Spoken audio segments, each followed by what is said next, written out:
Hey, how you going? My name's Mitch. Today I'm going to be taking you guys through the menu system of the Canon R6, showing you guys how I set up the camera when it comes to shooting video. If you want to see my photography settings for the Canon R6, I've already made that video and I've left the link down in the description below. If you're interested, go check it out. Now, before we get into the video, I do want to mention that these are my settings for shooting video. It's not going to suit everyone. It's what I use.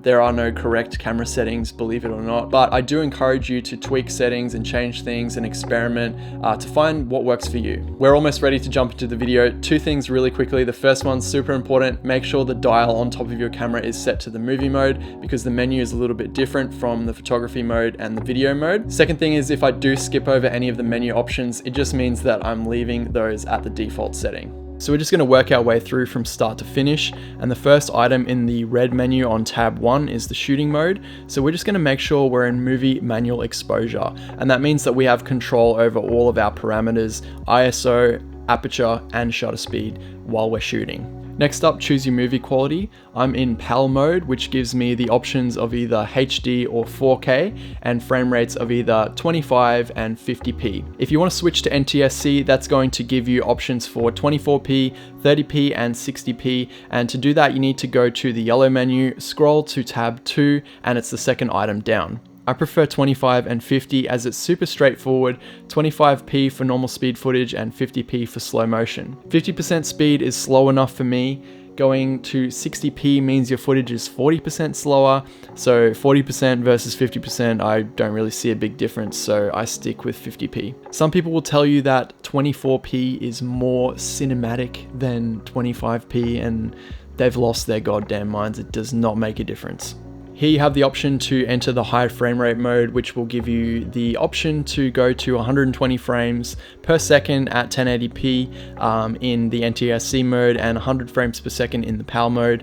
I don't really use 120 frames per second. For me, 50p is slow enough if I want slow motion footage. And to be honest, the quality of the 120p footage is not that great on the R6. The next option down is the movie crop mode, and this is really useful. I'll often switch between crop mode and normal full frame mode throughout a shoot depending on what I need, but it allows you to get a little bit of extra reach out of your lenses. The sound recording is another really important one. I've always got this set to manual. Now this is really going to depend heavily on the input source that you have. So if you're just using the built-in microphone and recording scratch audio, you can just go with the automatic setting. However, I'm using the Rode Video Mic Pro Plus, I think it's called, which has a plus 20 decibel preamp setting, and that allows me to get a much cleaner audio signal.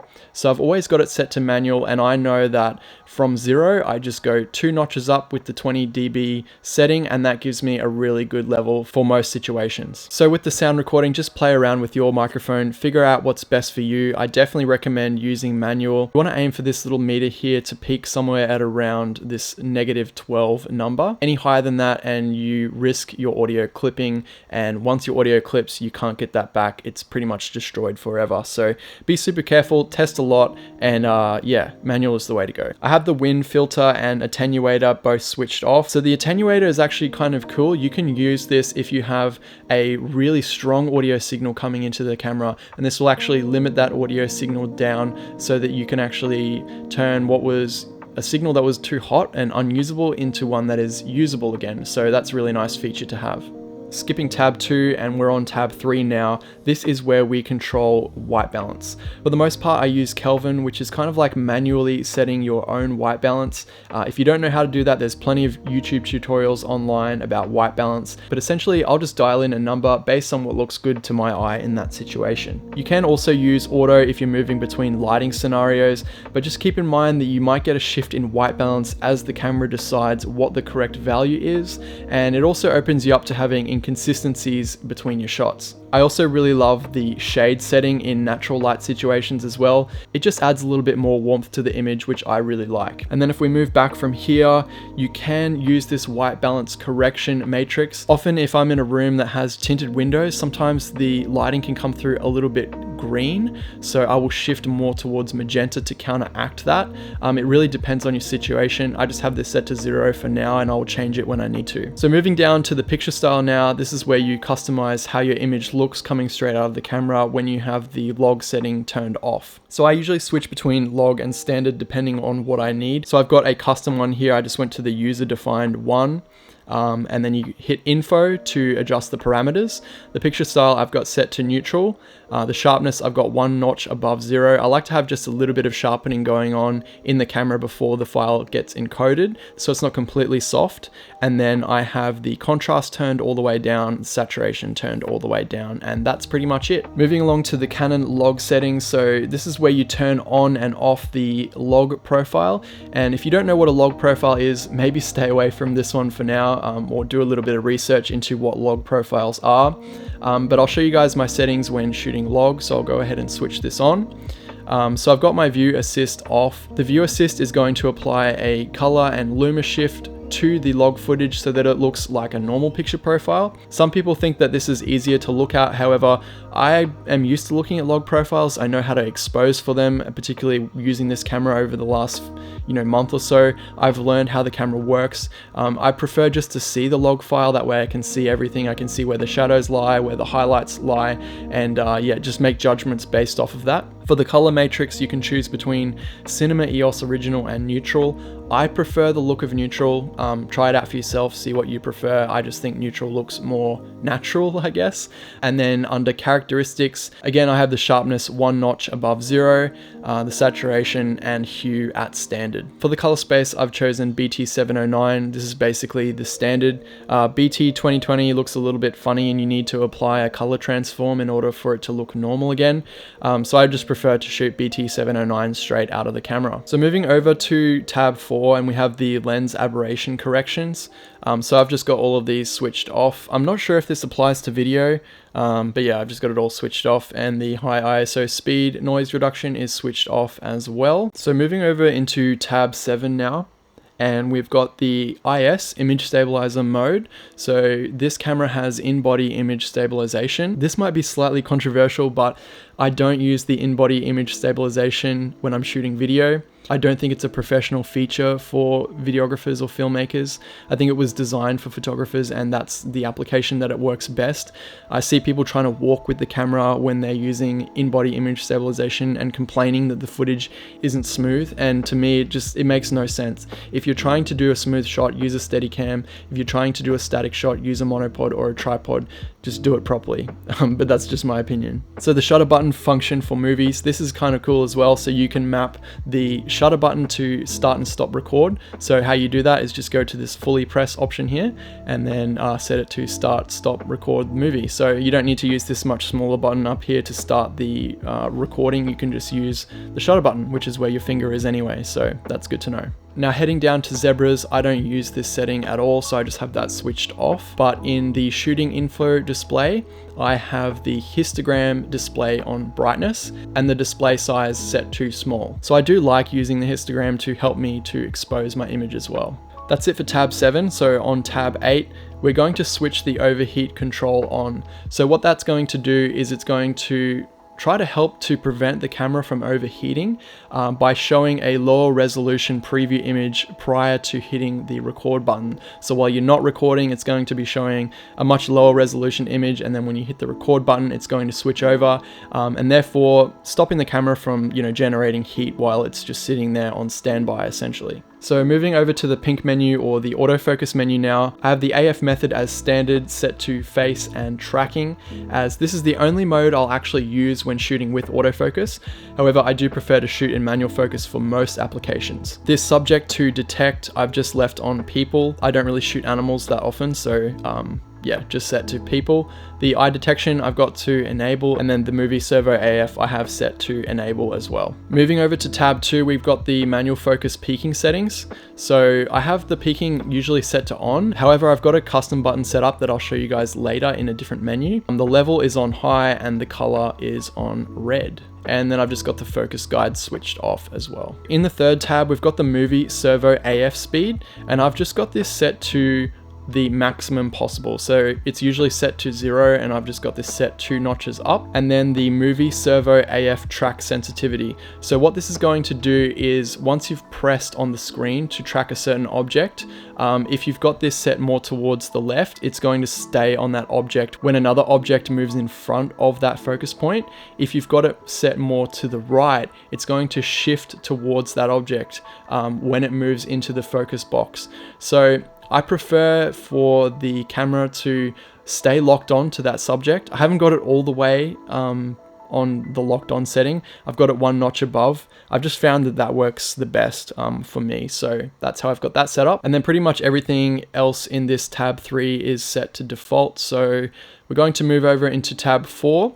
Now, if you are using RF lenses, this second option is really important. So this is going to enable you to have your RF lens, because it is focused by wire, it's going to have your RF lens set in such a way that when you turn the focus ring, it's going to be linked to the rotation degree of the ring rather than varying with the rotation speed. And this means that you can reproduce focus movements between shots, and also when you're using a follow focus, you can use markers on the follow focus to create focus pulls. So that's really important if you are using RF lenses.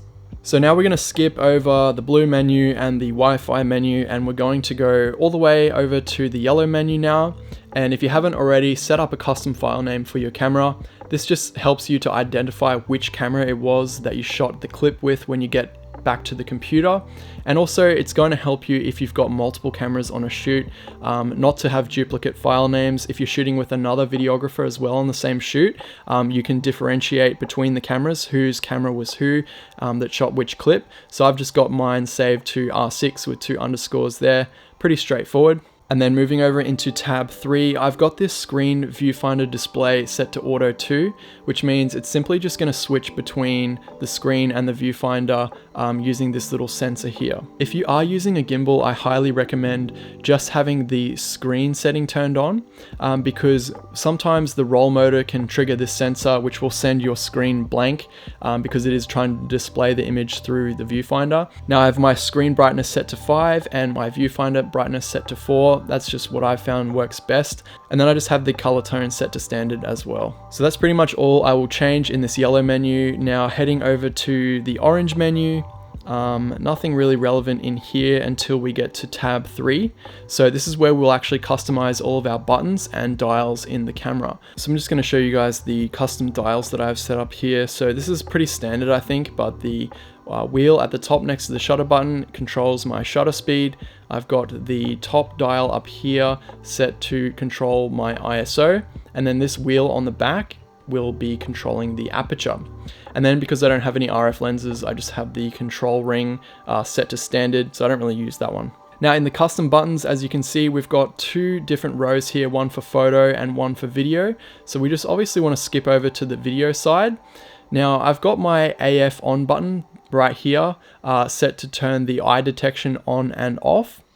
I've got this AE lock button here set to pause the servo autofocus. So if we go back into the main shooting window here, if I press on the screen and I decide that I want to focus on this point, if I move the camera or the subject moves, it's going to shift and track while we're recording. So if I just press this button, it's going to pause the servo autofocus. So now I know that the autofocus is locked. So that's a good feature to have there. So the next button that we have, I just changed this because it was on the wrong setting. This AF point button I have set to turn the peaking on and off. So if we have the lens switched to manual focus and we go back to the main shooting window, you can see that pressing this button on and off will turn our peaking on and off as we like it. So that's really nice to have that there as well. And then the depth of field preview button, I have that set off, and the lens, I just have that set to default since I don't have a lens with any control buttons on it. The manual function button, this is the button at the top here next to the shutter button. I have that set to quickly punch in. So that's really nice to be able to punch in and check focus really quickly. You don't have to move your finger very far. And then finally, I have the set button mapped to enter the menu. So whenever we're in the shooting window, we can quickly go to the menu without having to use your second hand and come up and press this button in the top left corner. Instead, you can basically just operate the camera with one hand, and I didn't really have a use for the set button before, and I really have enjoyed using it for that function. That's it for tab 3. In tab 4, the most important thing here is to switch the audio compression off. So by default, it's set to on. I would prefer my audio not to be compressed. I just want to get the best quality audio, especially because I'm often using external audio sources that actually sound really great and not the internal microphone. And I don't really see audio compression saving a ton of space on your SD card, since audio is usually pretty small in terms of its file size. So I just leave that switched off. So that's it for the orange menu. Now the My menu I think is a really good idea to have set up. And I've got white balance, picture style, movie record quality, all within reach. You can get to these with the Q menu from the main shooting window. However, I sometimes forget that the Q menu is there. So I add them here as well.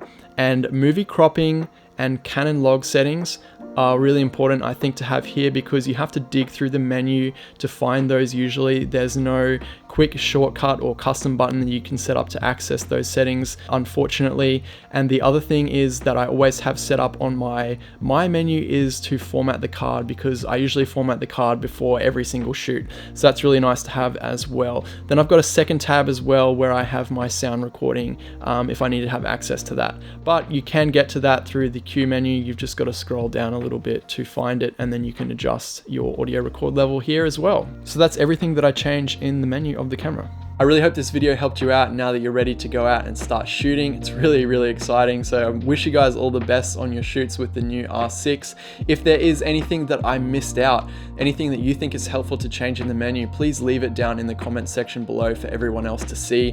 And once again, I will mention that I have made a video on the photography settings for this camera. So if you are interested in that, it is linked down in the description below for you guys to check out as well. And I want to thank you guys for watching once again, and I'll see you in the next video.